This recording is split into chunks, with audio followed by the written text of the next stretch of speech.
Hello and welcome to Week 1, Session 1 of M14 SAM, Cybersecurity, Strategic Thinking and Analysis.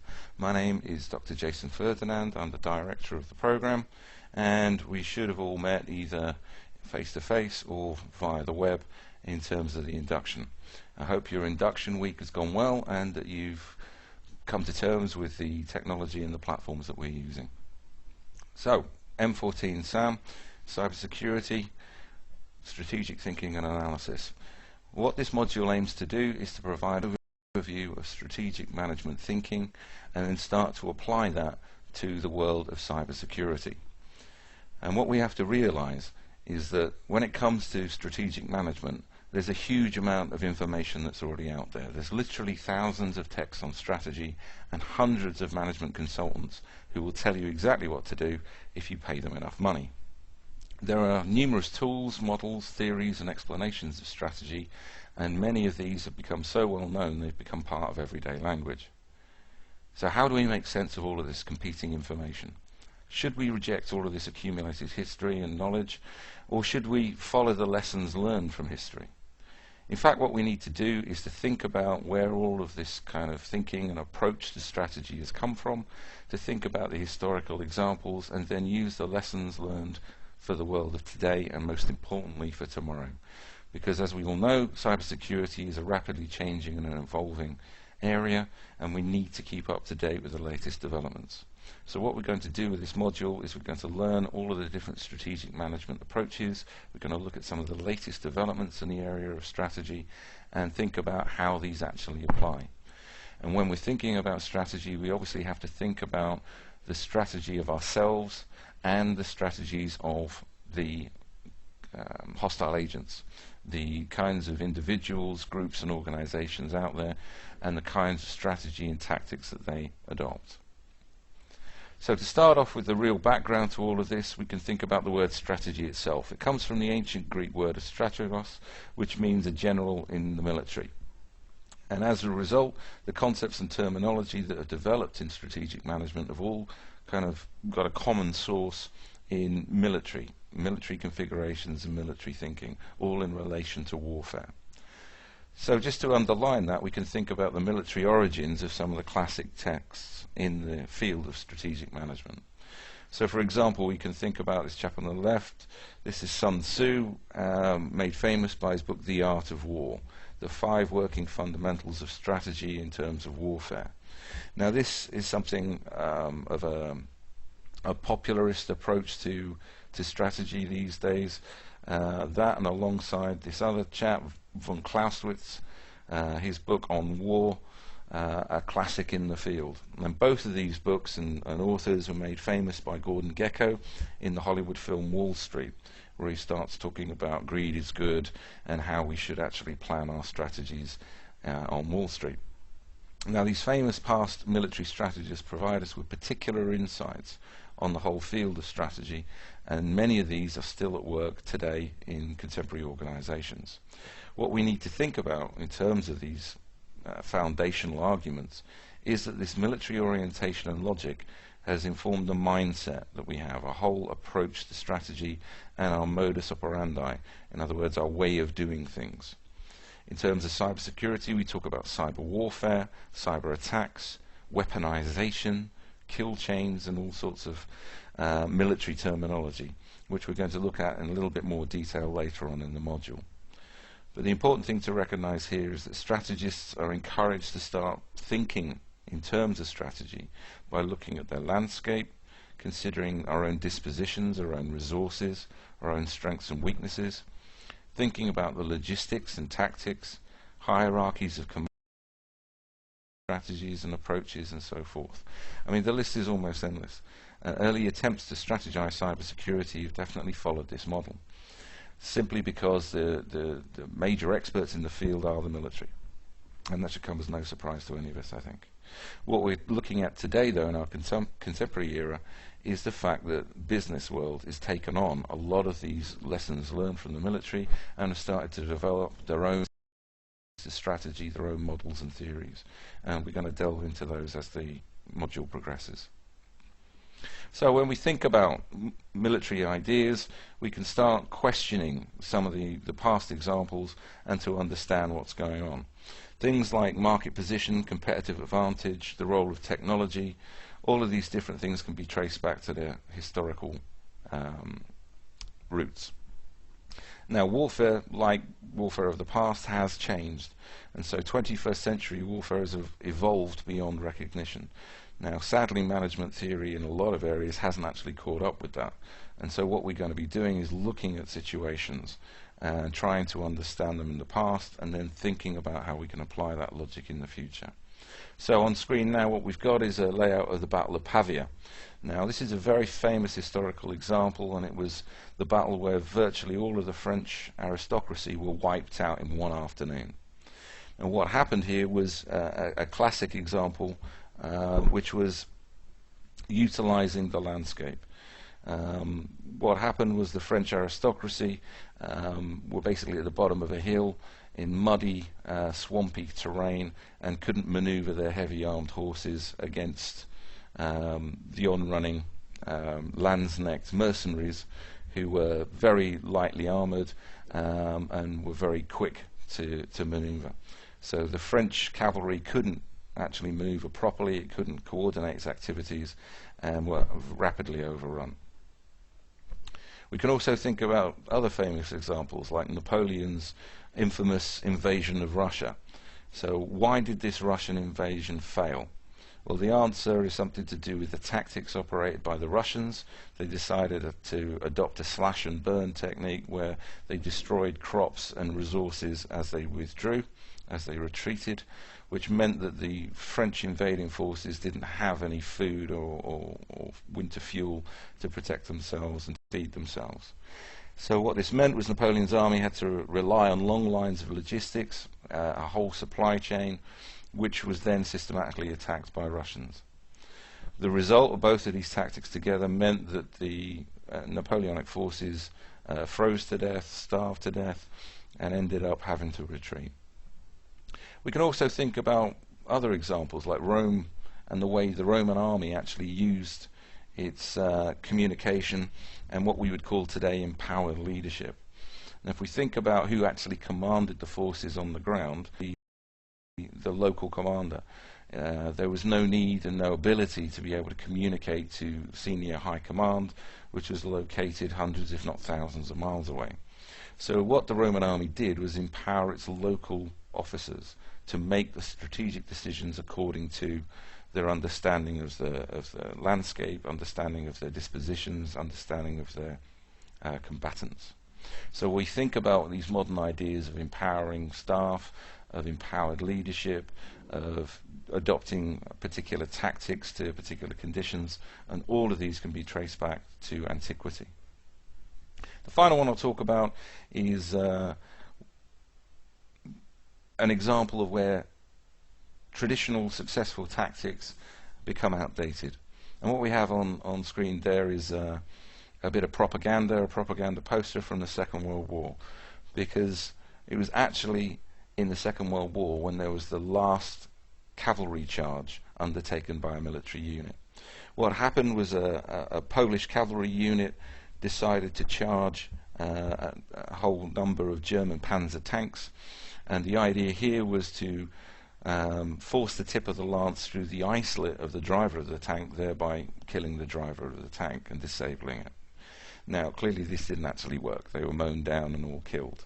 But what it shows us is that reliance on past successes, past tactics and strategies in the face of evolving technology will show that these tactics and these strategies are ineffective. And this is primarily important when we think about cybersecurity and the rapid changes and evolution of threat and attack strategies and tactics. So we have to bear this kind of example in mind. So a good place to start for all of this is to think right the way back to our terminology, things like strategic position, competitive advantage, just-in-time management systems, empowerment, and distributed leadership. All of these contemporary terms can actually be found in the historical record. These are not new ideas. These are ideas that have been around since people started to strategize in hunter-gatherer societies. The actual language we use is somewhat more modern, but the ideas have always been around. What makes these things important and successful is how we actually do it in our contemporary situation.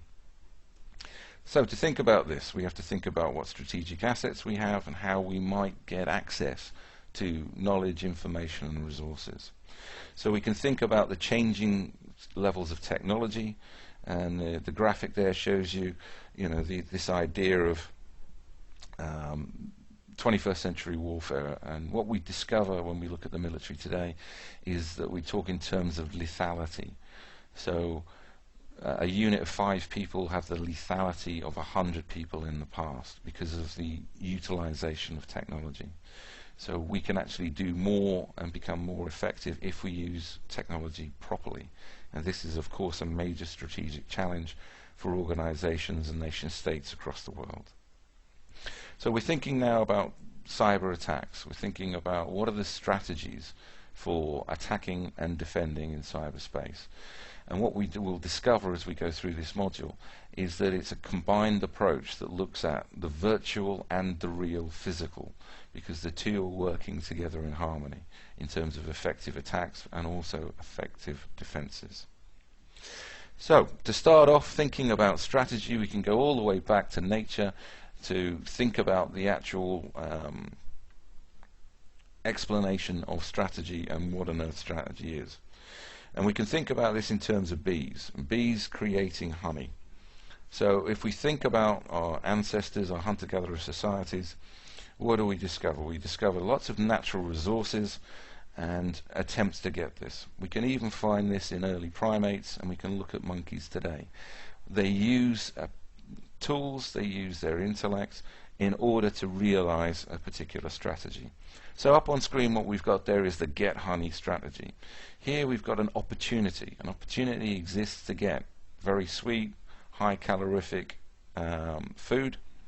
The ape imagines a way of getting to that honey, and through trial and error they learn that poking your fingers into a hornet's nest or a bee's nest is a really bad idea, simply because we don't want to be suffering pain, and we're not very effective because bees will try and chase us away. So what early apes have learned is to actually use different tools, to use a stick to reach into the hive to actually extract the honey that we're after.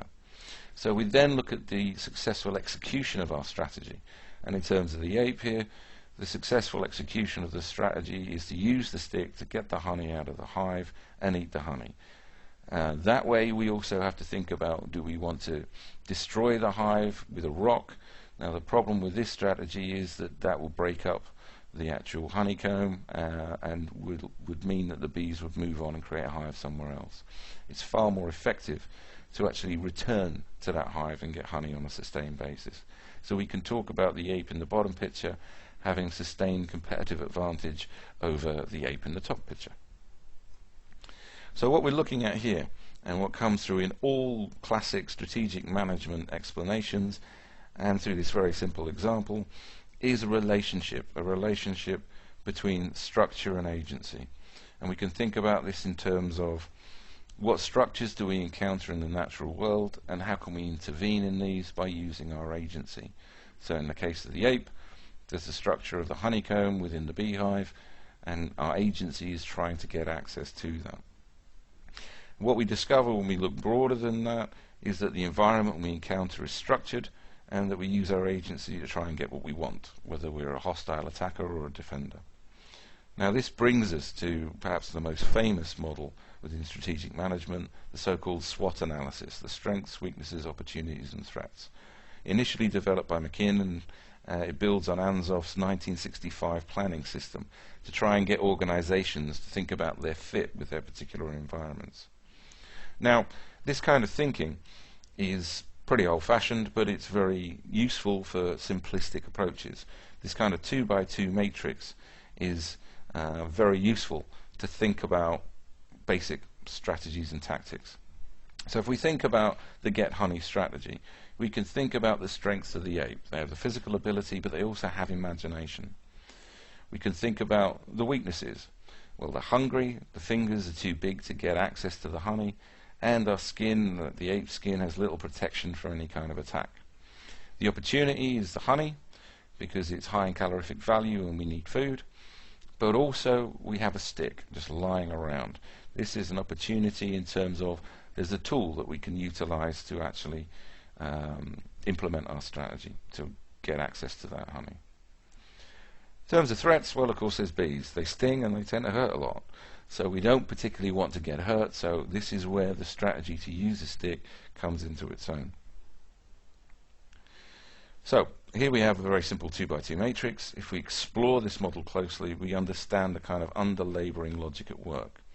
What we're looking at is a dualistic mode of thinking, a kind of using opposites, a this or that thinking. So it's either a strength or a weakness. It's an opportunity or a threat.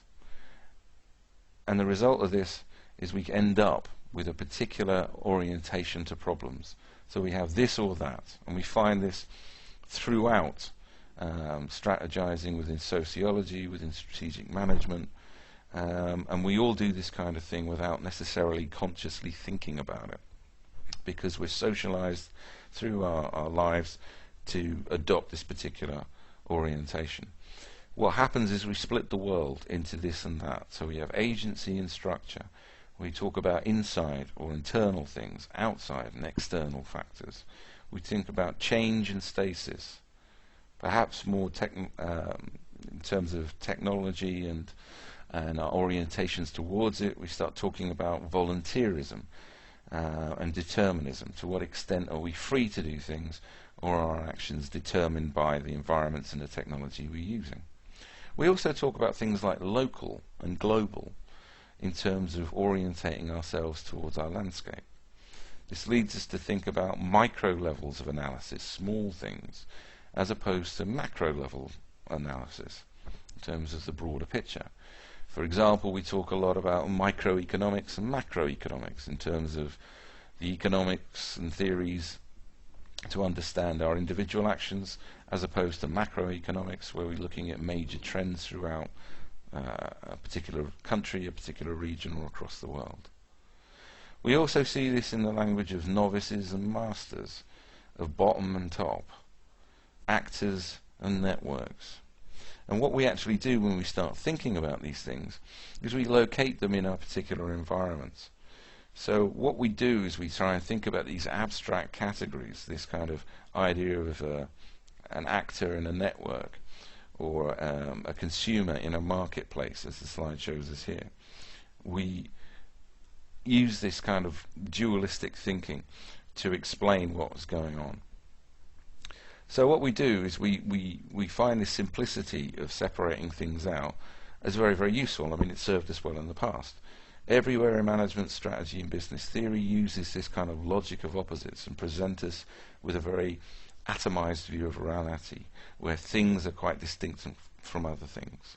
The individual shopper as opposed to the crowd of shoppers, of consumers. But the issue comes to, where do we actually draw those lines? Where's the division between things? So if we think about it in terms of the global marketplace, where are the actual hostile actors? Who are the attackers and the defenders? And very quickly what we discover is that the world isn't that clear-cut, particularly in terms of cybersecurity. Because on one hand we may be protecting our own organization, and we may look at some external threat. But very quickly we discover that a lot of the threat comes from our own employees, and so the threat isn't internal or external, it's kind of both. We also then look at the tactics that organizations will use in terms of trying to protect themselves. Some of these things will be traditional defensive positions and postures, whereas other times we engage in things called active defense. Again, we're going to look at this in more detail later. But active defense is basically attacking those people that attack you, getting the first punch in, if you like. So what all this does is it problematizes all of our thinking about inside and outside and dualistic thinking. This limiting approach, this dualistic thinking, is limiting, particularly when we start thinking about things like the trading environment, the marketplace, as if they were separate from ourselves and our organization, something that was external to us. When we actually consider ourselves and our own organization's relationship with the so-called environment out there, we discover that we're an integral part of it. There is no separation at all.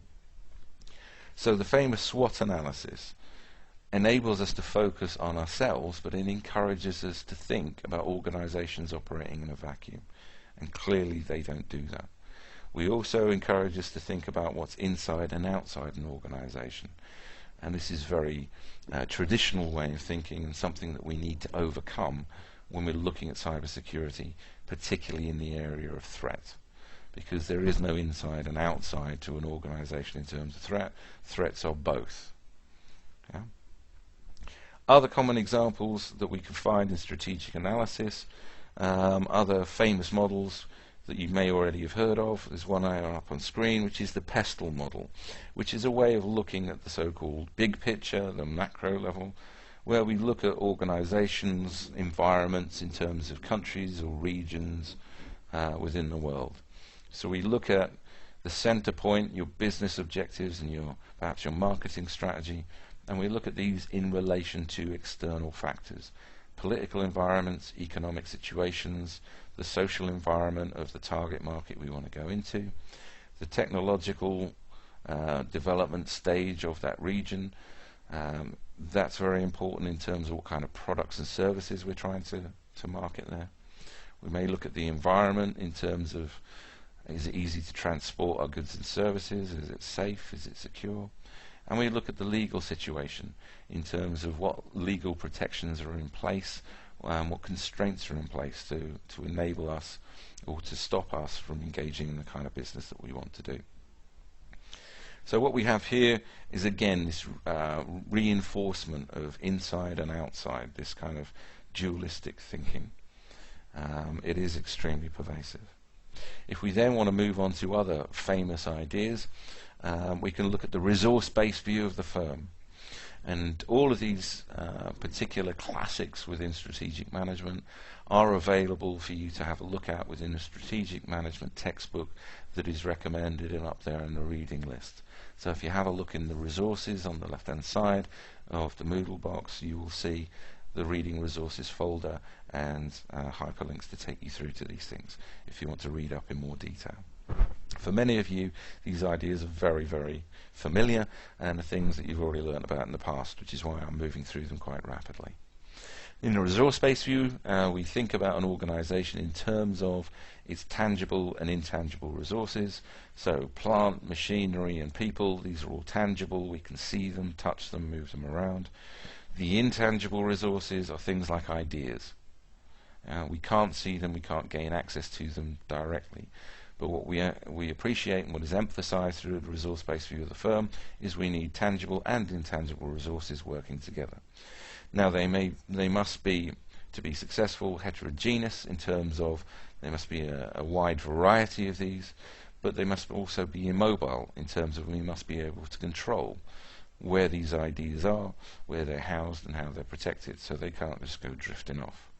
This is where the so-called VRIO attributes come from. And again, have a read up on the textbook.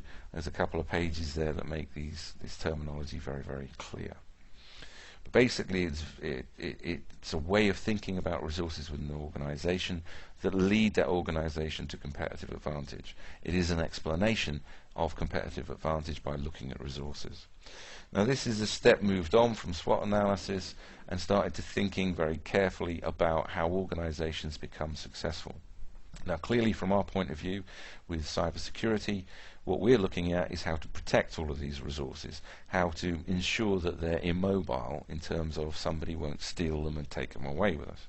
Like for example our money, our customer account information, credit card account information, perhaps our intellectual property. All of these things we want to keep within our own organization and with our particular supply chain, and we don't want anybody just wandering off with it and stealing it. We can then think about other famous models. We can explain the VRIO circumstances in terms of valuable, rare, inimitable, and organized. So we can think about this particular flowchart. We can think about any resource or capability within an organization. Is it valuable? No. Then there's competitive disadvantage. If it is valuable, then we move on to rare, and so forth through that very obvious flowchart. So it's a way of providing a template to think about strategy, to think about breaking it down in terms of resources, and thinking about what kinds of resources do we actually need. Now what we do is we move on from this position and we think, okay, if we looked at an organization, we understand it's got various different kinds of resources, but that is focused almost exclusively on the organization itself. Now what we have here is a major issue, which is that leads us to think about an organization operating in a vacuum. Now Porter, classic name in strategy, said that was myopic, that was too much of a focus just on an organization, and what we need to do is think about the strategic position of firms, and he came out with his classic arguments around the 5 forces, which are up there on screen. We're talking about the threat of substitutes, buyer power, threat of new entrants, supplier powers, and rivalry amongst existing competitors. So here what we do is we look at the external environment by considering the means of the forces that impact upon our particular strategic position of the firm, because we're now accepting that the firm is actually part of the environment. Now this model draws upon the same logic as the previous ones, and this logic is known as the SCP paradigm, which stands for Strategy, Change and Process Management. Also, depending on who you read, structure, conduct or performance. Basically it's the same thing. Now this particular SCP paradigm represents an attempt at analyzing and contextualizing the competitive conditions of industries. It examines the underlying structure, the factors that determine market competitiveness of an industry, and how this is related to and affects the conduct, such as the behavior, price, advertising, R&D decisions and so forth, finally leading to understanding the performance of particular firms. So it's again that structure-agency relationship that's underpinning this particular model, this dualistic thinking that I emphasized before. So it assumes there's a stable or relatively stable and causal relationship between the structure of an industry, the conduct and the performance of an organization, in other words the agency, so that differences in market structure govern and explain the differences in firm policies, strategies and ultimate performance. What this means is that the world is suddenly predictable. All we need to do is to work out the structure of the environment and everything else becomes very clear. Now this is a very nice way of looking at things because it makes it very, very simple.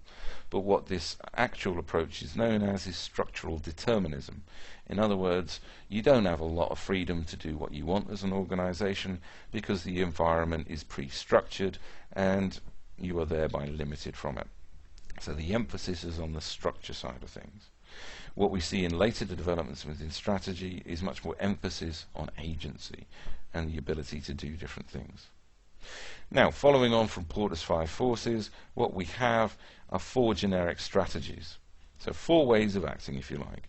And these are focused on very simple arguments around what organizations want to achieve. So they've got to understand what they want, how they're going to get there, and how they're going to sustain that over time. Clearly very simplistic, but it's focused on either cost or differentiation, as we can see on screen there now. So what we have here is a breakdown between a very narrow scope of business activities and a very low degree of product differentiation, so we would focus on cost. So if our product isn't very different from any other, then we've got to sell it cheap, and that's the way we get competitiveness. Whereas if we actually have a narrow focus in terms of our business activity, but we have high levels of differentiation, so we have a unique bespoke product, well then we're no longer focusing on trying to sell it cheap. We're looking at actually creating something new and very, very different. And so we can mark out our own products and services according to this, again, 2x2 matrix, which simplifies our strategic thinking. So we arrive at this point where we actually understand different strategies and different positions using traditional strategic management theory. And what we end up with is a very straightforward approach.